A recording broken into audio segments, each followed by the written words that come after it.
Hi Taurus, welcome to your general weekly reading for the 13th to 19th of March.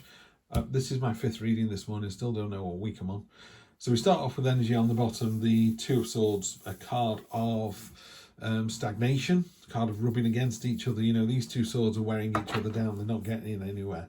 This is a card about being resolute and determined and getting a resolution. You need to resolve the situation. Enough already. It's like, no, this is it. You know, your partner's on nights, you're on days, you never see each other, it's causing friction, but the money's good, doesn't it? It needs to be resolved, you know. Do you take less money? And in this day and age, that would be crazy. But do you take less money and stay together, or are you a rich person living on your own? You know, that's the choice. I know it's the cold light of day, but that's what it is. This is a great reading, by the way, Taurus. I'm going to try and go a bit faster. I'm trying to get these down to about 10 minutes, but I talk about myself so much. I do apologise. I like the sound of my own voice. That's why I've got my own channel. Anyway, thank you for being here. I think there's about 6 of you that come to the channel, which is amazing. So it is almost a personal reading just for you. So I do appreciate the beautiful, intelligent, articulate Taurians that come to the channel, because that's what you are, that's why you're here. So let's get to it. My favourite card, one of my favourite cards in this particular deck, the Page of Pentacles. She is naked, so she's got nothing to hide. She is authentic, honest, truthful, you know, unashamed. It's of all of these things, she's walked through this kind of orchard, if you like, of things, of needs, wants, desires. She hasn't gone for the biggest. I mean, they're all the same size, actually. It's just that this one's at the front. But what she's doing here is, it's a card of focus and intent and determination. And pages are quite young energy. They're a bit sort of not tried that before. Whereas King and Queen energy is been there, done that. Pages are a sort of, I've never ridden a horse before. I wonder if it'd be exciting. They know that they want to, but they've never done it. Whereas the knights are obviously on horseback, so they've ridden horses for a while. And kings and queens are like, I used to ride a horse back in the day. Now I'm too old. I don't want to fall off one because I don't bounce like I used to. But the pages is this. The most important thing for me on this card is she's pulling herself up one-handed. That's a really, really hard thing to do, but she's doing it with such confidence. She knows she's going to reach that. She knows she's going to take it. She's not going to fumble with it in her hand and try and pluck it. She knows that I'm going to pull myself up. I'm going to grab it. I'm going to get what I want. I'm going to put my feet back on the ground. Love, love, love that energy. That's a great place to find yourself, Taurus.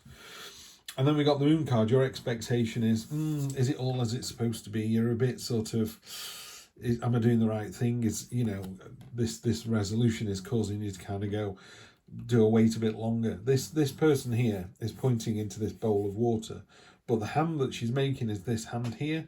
So you've already got that. Oh, that's weird. Yeah, she's pointing down, and then we're seeing what she's pointing at. I mean, it's a beautiful illustration, isn't it? Man, the guy can draw. The water's pouring out. This is a card of literally not knowing how powerful you are. It's a sort of, you kind of think you are, but you're not sure. And this card is just reminding you, this is an endless supply of power, of energy, of love, of warmth, of determination. You know, to go back to this card here, if she plucked that and needed to do that same job 10 times a day or 100 times a day, she would be able to do it. It never stops, you know, and that's what this is. This is this untapped energy. So we'll try and clarify, but you're sort of thinking, is this the right thing? Am I in the right place? It's like, yes, you are. You need to get the resolution. You need to get over something. I'm not seeing what that is here, but there's definitely a moving away from something and an end to something. But let's get to it. One of the nice things in the unexpected position, you've got the 10 of Cups. One of the nice things about this card is all these swords down here, because swords, while they're fantastic for cutting through the red tape and telling it like it is and clearing the way, they are quite sharp and cutting. They're not the nicest suit in the tarot deck, but they need to be there. You know, you can't have the highs without the lows. But you've taken all these troubles and worries and difficulties and bent them and twisted them into a wreath for these flowers. So you've taken the bad stuff and actually worked it into the good. You know, you've forced it to become better. Love it, love it, love it.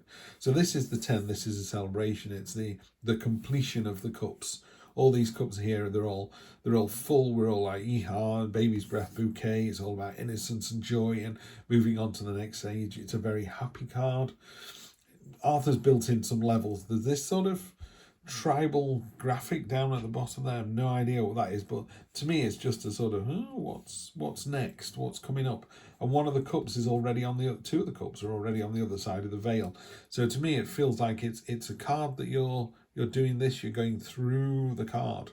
So you're going through this water, through this bouquet, and what's this here? Why are these behind there? What next? This has got a crack in it, you know. So is everything all as it should be? It's a beautiful card. It's a happy, joyful, celebratory, chapter ending card, but in a good way. You know, it's like I finished that book. It was really enjoyable. Now I'm going to get another book. And where does that leave me? Leaves you with open-armed wonder. This is next week. So you got the page. You got another page again. So it feels very early on in the process. If we were sat together, we would be talking about whether this is a relationship or a work situation or your money and finances or whatever, or going to the gym. Doesn't matter. There would be a particular question that this would be answering. But because you've got 2 pages, it's quite early in the process. So if it was a relationship, it's like you're on your first or second date. It's not like we're 3 months in, certainly not 3 years in. But this is open-armed wonder. This down here, the clamshell with the pearl, is being open to new friendships. You're not closed down. You're literally opening yourself up, literally. And when you do open yourself up, look how magnificent you are. You are a pearl. You are a jewel. You are treasure for someone else to discover. You know, sometimes we kind of go, I'm not good enough, so I'm just going to stay inside my shell and live a quiet life and no one will bother me. When you kind of peek out and go, actually, it doesn't look too bad out there. This one just blows the bloody doors off. She just goes, no, I'm good enough. I'm innocent. I'm childlike. I call it the open-armed wonder card. And I'll try and be brief. We're on 6 minutes. I've got to stop doing this, Steve. Years ago, I went mountain biking in July in Utah, in Colorado, but we're in Utah, blah, blah, blah. And we went up a chairlift on a mountain. Of course, you get to the top of the mountain and there's snow up there because you're on top of a mountain, you know. And I was with 2 Scouse lads, and they could not believe there was snow in July. They were like children. They were having snowball fights. They asked me to take photos of them, and they were like, "Can you not see, Steve? They were just going, it's snow in July." Now, of course, me being me and being all sort of cool and aloof, I was like, yeah, it's just snow. Inside, I was jumping up and down like they were going, yeah, no, it's snow in July. This is amazing. So I took a picture of them, and I managed to kind of crop it in so that they were just on a snowfield, you know, in these shorts and t-shirts with their mountain bikes to send to their mates in Liverpool who equally couldn't believe there was snow in July. And that's what this person does. It's open-armed wonder. It is toddlers in the rain. It is dogs jumping into snow, having never done it before. It's walking across an icy pond. You know, will it take you away? Oh, it's so exciting, never done this before. And just really enjoying the never having done this before. So that's your great energy there. That's a really lovely energy to take with you.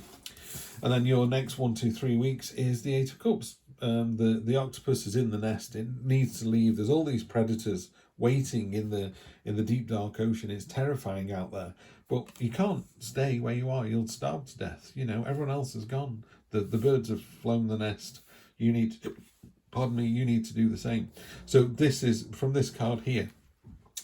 This is you just poking open that clamshell and just peeking out and going, yeah, I need to move on. In the Rider-Waite deck and also in the Black Violet Tarot that I used to clarify, the person is sailing away. In the Rider-Waite, they're walking away. In this one, they're sailing away. But the expression on the faces is just, I just need to go. There's no remorse over it. You just need to leave. It's a bit like you're living in a house, I don't know, it's a 2-bedroom house, you've got 2 children, a boy and a girl, they're getting a bit older now, so they need separate rooms, and you just find out you're pregnant with twins. You know, it's now time to get another house, or build an extension, or, you know, or buy your parents' house, and they can, you know what I mean, it's time to move on out of necessity. So you just need to just put up and shut up and move on. It's time to move on. That's all there is to it, yeah? So something's ended. Open arm wonder, time to move to the next thing. 8 of Cups again. So there you are, sailing away again. And again, the expression on her face, she's not upset. You know, she's looking at those cups like, yeah, they served me well, but they don't serve me now. There is nothing in those cups now that holds my attention. Yeah, I need to go. The 3 of Cups, sisterhood card. If you're ever in doubt about making a decision, reach out to your wider network. There are people out there who just adore you and just want to give you the very best. 10 of Pentacles on top of 10 of Cups. Love it. Love it, love it, love it. Very definitely the end of something, which is unexpected. I don't see this as a negative end, by the way. This, you know, are you getting promoted? Is your partner going to propose to you? You know, it's that kind of ending. Something stopping for something even better. Which leads to choices, choices, choices. So many choices. Need to make a choice. I used to say not making a choice is making a choice, but the universe went, no, Steve, that's not right. You know, if you're at a crossroads or you're at a fork in the road, the universe wants you to pick left or right. So if you go right and they wanted you to go left, they can work on maybe asking you to go left at the next one. But if you stay at the crossroad, at the junction, going, I don't know which way to go, the universe goes, well, pick one, and you go, oh, I can't. The universe just wanders off to someone else. Well, let me know when you picked one, and we'll let you know if you're on the right track or not. So don't. It's this card here. Don't stagnate. Don't stand at the crossroads going, oh, I don't know what to do. Pick one. And use your childlike wonder going, do you know what? If I had the chance to go to Disneyland again, I'd go. Go to Disneyland again. Yeah. Oh, my word. You might just have got a better reading than Leo. You've got the Sun card here. The Sun card is just joyful, celebratory. It's the best card in the tarot deck. Any tarot author of any kind of worth, the Sun card's the best. It's the #1 card. It's the It's a Wonderful Life card of the tarot deck. It is just the very, very best. Okay, so you're going to move away from the situation. What I would say is, just next week, just throw your arms wide, you know, just throw those arms wide and just go, let's see what the universe has got for me, because what it's got for you is absolutely fantastic. We're in for a really good week, Taurus. Love it, love it, love it. Thank you so much for being here. Like, share, subscribe, tell your friends. Let's get more people here, particularly of the beautiful, gorgeous, intelligent Taurians like yourself. I will see you next week for more of the same. Take care.